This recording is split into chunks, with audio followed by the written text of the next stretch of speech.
नमस्कार। चर्चा में आपका स्वागत है। मैं हूं विकास सिंह। देश में कोरोना संक्रमण के बीच बर्ड फ्लू ने भी कुछ राज्यों में दस्तक दी है। हालांकि उत्तर प्रदेश में अभी इसके मामले की कोई पुष्टि नहीं हुई है, लेकिन पड़ोसी राज्यों में इसके मामले मिलने के बाद प्रदेश में हाई अलर्ट कर दिया गया है। क्या कुछ तैयारियों की जरूरत है, कितनी सतर्कता की जरूरत है बर्ड फ्लू को लेकर, आज हम चर्चा करेंगे। चर्चा में हमारे साथ जो मेहमान हैं उनका आपसे परिचय करा देते हैं। हमारे साथ हैं पीएन द्विवेदी जी, वरिष्ठ पत्रकार। आपका चर्चा में स्वागत है द्विवेदी जी। इसके साथ ही हमारे साथ कुछ और मेहमान भी जुड़ेंगे, लेकिन चर्चा की शुरुआत हम आपसे ही सबसे पहले करते हैं। द्विवेदी जी, जिस तरीके से कोरोना संक्रमण देश में चल रहा था, पिछले लंबे समय से देश एक महामारी से जूझ रहा था, इसके बाद अचानक से बर्ड फ्लू ने जो दस्तक दी है, अपने देश के कुछ राज्य हैं, 5 राज्यों में अभी पुष्टि हुई। गनीमत की बात यह है कि उत्तर प्रदेश में अभी इसका कोई मामला नहीं पुष्ट हुआ है। किस तरीके से देखते हैं आप, कितना बड़ा संकट है ये? ऐसा है विकास जी, देखिए, उत्तर प्रदेश ही नहीं बल्कि पूरे देश भारत की ये चिंता का विषय है। उसका कारण है कि अभी पिछले 30 सितंबर को भारत ने अपने को बर्ड फ्लू से मुक्त घोषित किया है। ऐसे में बर्ड फ्लू की ये आमद जो है 5 राज्यों में, हरियाणा में, हिमाचल प्रदेश में, मध्य प्रदेश में, केरल में, ये जो हुई है, उसको लेकर के केंद्र सरकार ने पूरी सतर्कता जारी कर दी है और सभी राज्यों को कह दिया गया है कि वे अपने को इस बर्ड फ्लू को देखते हुए सतर्क रखें और विशेष अलर्ट जारी करें। इसी के मद्देनजर उत्तर प्रदेश में भी सतर्कता का विशेष निर्देश दिया गया है। मुख्यमंत्री योगी आदित्यनाथ ने आज ही अभी कुछ देर पहले मीटिंग करके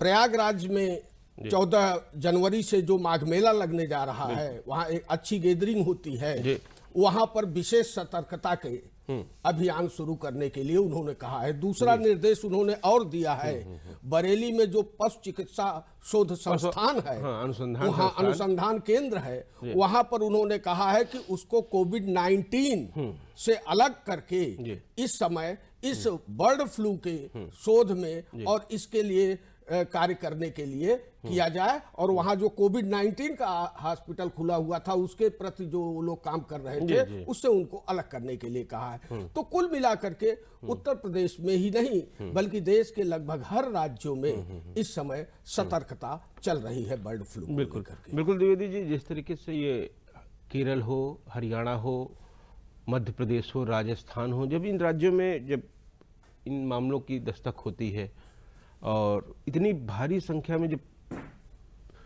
मुर्गी हो या उनसे जुड़े जो अन्य पक्षी होते हैं उनकी डेथ हो जाती है, ऐसे मामलों में तो सतर्कता करनी ही पड़ेगी। लेकिन आप उत्तर प्रदेश को किस तरीके से देखते हैं? कोविड का भी काल रहा है, जिस तरीके से उत्तर प्रदेश में सावधानी बरती गई, एहतियात बरती गई, और अब जैसे ही अलर्ट आता है उससे पहले उत्तर प्रदेश में तमाम इंतजाम कर दिए जाते हैं, विभागों को मुस्तैद कर दिया जाता है, तैयारियों के मद्देनजर व्यवस्थाएं कर दी गई हैं। देखिए विकास जी, आपको हम ले चलते हैं फरवरी मार्च की तरफ। पिछले वर्ष जब कोविड-19 की एंट्री भारत में साउथ में पहले हुई थी, तो ये बात सामने आते ही उत्तर प्रदेश की सरकार ने तत्काल पूरे प्रदेश में, पूरे राज्य में अलर्ट घोषित किया था और हर हवाई अड्डों पर बाहर से आने वाले विमानों के जो यात्री थे उनका बाकायदे जांच शुरू हो गई थी। और पूरे कोरोना काल में जिस तरह से उत्तर प्रदेश की सरकार ने कार्य किया, किस तरह लोगों को सुविधाएं, लॉकडाउन के दौरान छात्र फंसे थे प्रयागराज में, कोटा में फंसे हुए थे, सबको लाया गया और विशेषकर श्रमिकों को जिस तरह लोगों के अपने घर तक पहुंचाया गया। और जांच के मामले में तो शायद उत्तर प्रदेश देश में नंबर 1 पर रहा। तो कुल मिला करके राज्य सरकार ने इसका बड़े अच्छे ढंग से प्रबंधन किया और काफी नियंत्रण, इतनी बड़ी आबादी, देश की सबसे बड़ी आबादी होने के बावजूद उत्तर प्रदेश में कोरोना का संक्रमण काफी नियंत्रण में रहा। ऐसे में आज जब बर्ड फ्लू का संकेत मिलता है, यद्यप उत्तर प्रदेश में अभी इसके कोई वो नहीं मिले हैं, कहीं से भी कोई पुष्टि नहीं हुई है, लेकिन जैसा कि हिमाचल प्रदेश में प्रवासी पक्षियों से इसके फैलने का खतरा जो आया है, उत्तर प्रदेश में भी जो अभी मैं चर्चा कर रहा था माघ मेला प्रयागराज में, वहां संगम तट पर प्रवासी पक्षी अक्टूबर से ही आने शुरू हो जाते हैं और काफी संख्या में आते हैं। और प्रयागराज नहीं द्विवेदी जी, हमने आमतौर पे देखा है उत्तर प्रदेश में ढेर सारे पक्षी विहार बने हुए हैं, उन पे विदेश से पक्षी आते हैं और विदेशी या जंगली पक्षियों में कहिए, इनमें इनकी शुरुआती लक्षण पाए जाते हैं। बिल्कुल बिल्कुल आप सही कह रहे हैं, प्रवासी पक्षियों में और जंगली पक्षियों में इनके शुरुआती लक्षण, उन्हीं से संक्रमण बड़ी, पक्षियों में इनका संक्रमण बड़ी तेजी से फैलता है। ऐसे में सतर्कता बहुत ही आवश्यक है। बिल्कुल, सतर्कता बहुत ही आवश्यक है और इन सब जुड़ी चीज़ों पर लोगों को ध्यान रखना चाहिए। जो भी गाइडलाइन, जो भी एडवाइजरी जारी की गई हैं, उनका पालन करना चाहिए।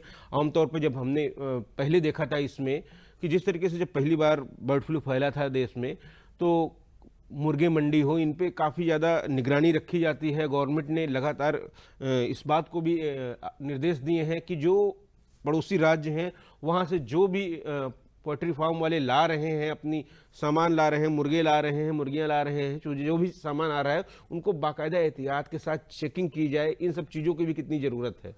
बिल्कुल आवश्यकता है। आप देखिए केरल में संक्रमण फैलने के बाद वहाँ काफ़ी पक्षियों को मारा गया है। मध्य प्रदेश आपका जो पड़ोसी राज्य है, वहाँ पर कई जगह पर प्रतिबंध लगा दिया गया है मुर्गी के अंडों पर और ये सब चीजों की बिक्री पर। तो इन सब को देखते हुए, इनके दृष्टिगत उत्तर प्रदेश सरकार ने भी यद्यप अपने यहाँ सचेत किया है और इस पर एहतियात, हालांकि लोगों को घबराने की जरूरत नहीं है, जैसा कि मेरा मानना है कि इससे बहुत घबराने की जरूरत नहीं है, लेकिन एहतियातन थोड़ा सतर्क रहने की जरूरत है, क्योंकि केंद्र सरकार ने भी कहा है कि मांस खाना या अंडा उबाल करके खाने से ये मानव में अधिक तेजी से नहीं फैलता है, लेकिन सतर्क रहने की जरूरत है। बिल्कुल, इसमें खासा सतर्क रहने की जरूरत है, क्योंकि अभी हमने एक बुरे दौर से गुजर रहे थे।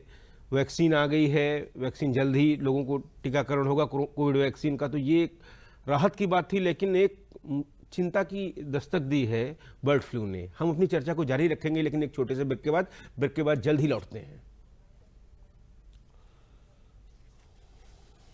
तुम्हारे पापा ने मना कर दिया तो? हिटलर थोड़ी ना है मेरे पापा। 1-2 घंटे बिठा के तुम्हारा टेस्ट लेंगे, फिर हाँ बोल देंगे।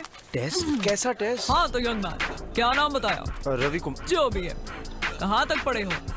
जी मैं क्या करते हो आजकल? तुम ड्रग्स तो नहीं करते? नहीं। वैसे तुम्हारा HIV स्टेटस क्या है? हाँ जी बोलो।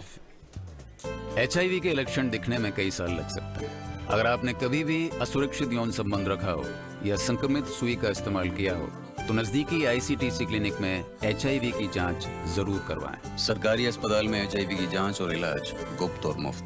HIV से बचाव लाइफ का असली इम्तिहान। द्विवेदी जी, दुनिया भर में कोविड का नया स्ट्रेन आया हुआ है, उसी बीच इस बीमारी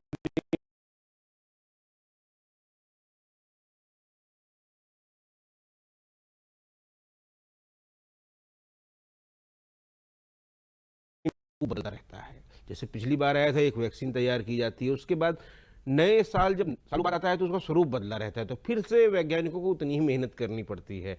किस तरीके से देखते हैं, जब से कोविड पे हमारी लड़ाई चल रही है, पूरी दुनिया की लड़ाई चल रही है, आप बर्ड फ्लू पे किस तरीके से देखते हैं? देखिए विकास जी, जब कोई वायरस आता है या उसका नया वर्जन आता है, नया स्वरूप आता है, तो उससे थोड़ा सा सावधानी, थोड़ा सा सतर्कता बरतने की आवश्यकता पड़ती है। जैसा आप बता रहे थे कि कोविड 19 एक्चुअली ये कोरोना वायरस डिजीज 19 है, उसी का ये एब्रिविएशन है, शॉर्ट फॉर्म है, कोरोना वायरस डिजीज 19। इसके पहले भी कोरोना वायरस था, बिल्कुल, लेकिन ये नवंबर 19 में जो चीन के वुहान सिटी में जो आया, ये उसका नया वर्जन था। तो ये थोड़ा ज्यादा आक्रामक था और इसकी मारक क्षमता अधिक थी, इसलिए पूरे दुनिया में तहलका इसने मचाया और काफी लोग मरे। लेकिन भारतवर्ष में ये काफी हद तक कंट्रोल में रहा। बिल्कुल। तो जब कोई भी, अच्छा कंट्रोल में हुआ क्यों? दो चीजें होती है इसमें विकास जी। एक तो सरकार की तरफ से कुशल प्रबंधन, लोगों को सावधान करने की, लोगों को जागरूक करने के लिए सरकार द्वारा अभियान चलाया जाना, और दूसरे लोगों को इससे जो जांच है, जो दवा है, जो सुविधाएं हैं स्वास्थ्य संबंधी, वो अच्छी तरह से मुहैया कराना। और इसमें मुझे कोई संकोच नहीं है कहने में कि भारत सरकार ने और उत्तर प्रदेश सरकार ने इसमें काफी सफलता हासिल की और कोरोना पर काफी हद तक नियंत्रण हमारे यहाँ रहा। तो ठीक वही बात ये बर्ड फ्लू में भी लागू होती है।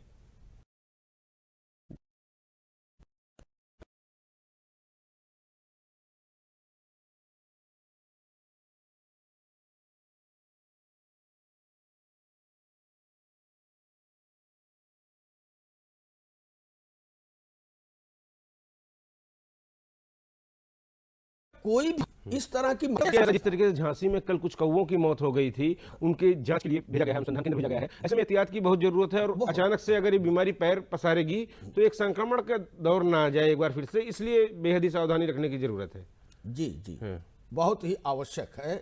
हाँ, जिस तरह से, क्योंकि ये पक्षियों में इसका संक्रमण बड़ी तेजी से फैलता है। बिल्कुल बिल्कुल, हम अपनी चर्चा को जारी रखेंगे, लेकिन हमें एक लेना होगा छोटा सा ब्रेक। ब्रेक के बाद जल्द ही लौटते हैं हम।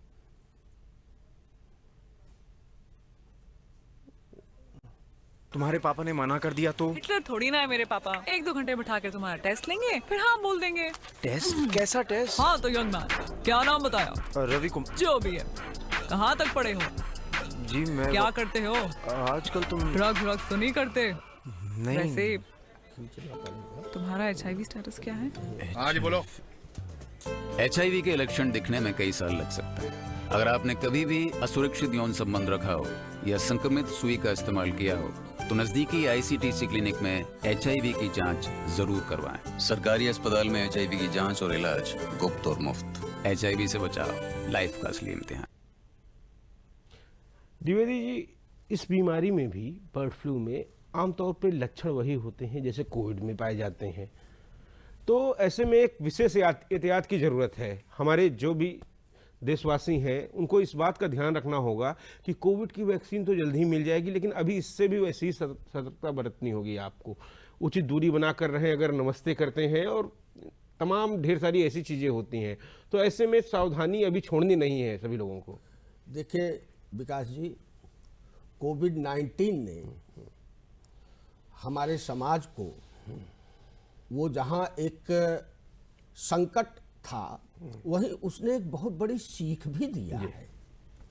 उसने बहुत बड़ी सीख दिया है।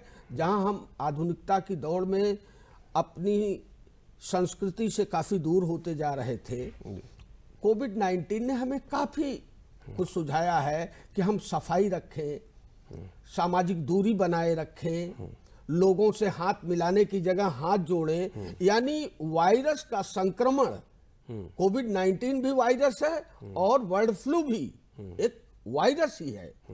ये भी संक्रमण तेजी से फैलता है जिस तरह वो फैलता है। तो कोई भी वायरस होगा, अगर उससे हम सावधान रहेंगे, सचेत रहेंगे, एक दूरी बनाकर चलेंगे, सफाई रखेंगे, तो हम उससे निजात अवश्य पाएंगे। आमतौर पर पिछली बार देखा ये गया था, जब भी ये संक्रमण होता है, आमतौर पे मुर्गों के दाम काफ़ी ज़्यादा कम हो जाते हैं। आमतौर पे 150 से लेकर 200 रुपये तक बिकता है, और अचानक से मंडियों में 20-20 रुपये तक बिकता है और कोई लेने वाला नहीं बचता है। इस तरीके के तमाम वो चीज़ें होती हैं, क्योंकि इस दौरान चिकित्सकीय सलाह होती है कि आप इन चीज़ों का सेवन ना करें, अंडे का सेवन ना करें, क्योंकि जब इन में होता है तो इनसे इंसानों में आ जाता है। अगर इंसानों में आ जाएगा तब एक बड़ी दिक्कत हो जाएगी। कैसे देखते हैं आप इसे? बिल्कुल सही कह रहे हैं विकास जी। क्या है, सावधानी और सतर्कता ही कुछ चीज़ों से सबसे बड़ा बचाव होता है। और जब बर्ड फ्लू, हम समझते हैं भारत में इसकी एंट्री 2006 में हुई थी, उसके बाद सतर्कता के उसी समय मानक तैयार कर दिए गए थे। आज भी जब ये सावधानी चारों तरफ फैल रही है और इस बात का अंदेशा फैला है कि 5 राज्यों को इसने गिरफ्त में लिया है, तो लोग अंडे से, मांस से और पोल्ट्री फार्म से दूरी बना रहे हैं। लेकिन उनको घबराने की जरूरत नहीं है, मेरा अपना मानना है। सावधान रहने की जरूरत है। जैसा कि शासन और प्रशासन के लोगों ने भी बताया है, डॉक्टर, चिकित्सकों का भी कहना है, पशु विशेषज्ञों का भी मानना है कि अगर कहीं से अकस्मात या रहस्यमयी ढंग से पक्षियों की मौत हो रही है तो वहां सावधान होने की अधिक आवश्यकता है। बिल्कुल, इन सब सावधानियों को बरतने की जरूरत है।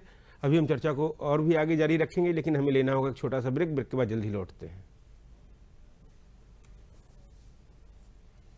तुम्हारे पापा ने मना कर दिया तो? हिटलर थोड़ी ना है मेरे पापा। 1-2 घंटे बिठा के तुम्हारा टेस्ट लेंगे, फिर हाँ बोल देंगे। टेस्ट? कैसा टेस्ट? हाँ तो यंग मैन, क्या नाम बताया? रवि कुमार। जो भी है, कहाँ तक पढ़े हो? जी मैं क्या करते हो? आजकल तुम ड्रग्स तो नहीं करते? नहीं। वैसे तुम्हारा HIV स्टेटस क्या है? हाँ जी बोलो।